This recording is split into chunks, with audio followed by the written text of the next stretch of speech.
Selatan untuk mendukung program pemerintah anti narkoba melalui program mencari calon menantu bebas narkoba. Bagaimana konkretnya? Oke, jadi mencari menantu bersinar apa bersih dari narkoba.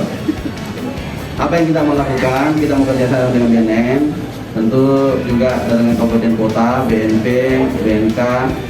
Tidak lain adalah untuk menyisir bahwa nanti kan orang-orang itu kan cari menantu, supaya dia cari yang tidak bebas narkoba. Yang kedua, ya mungkin yang cari mertua juga nanti, kata Pak Wali Kota. Tapi kalau kita programnya adalah mencari menantu bersinar, bersih dari narkoba. Tidak lain supaya nanti di antara anak-anak muda kita generasi ini kan pasti pengennya menikah, tapi kan belum tahu kapan menikahnya. Pasti dia persiapkan diri supaya tidak bebas narkoba selalu kan. Wajib dia selalu pasti merasa dirinya harus jalan. Karena kenapa? Dan kita sudah hitung itu sekitar 3.000 kalau tidak salah angka pernikahan setiap tahunnya itu bisa menjadi sasaran. Nah, mulai ini masih jodoh bersama Pak Ketua, Wakil Ketua ini.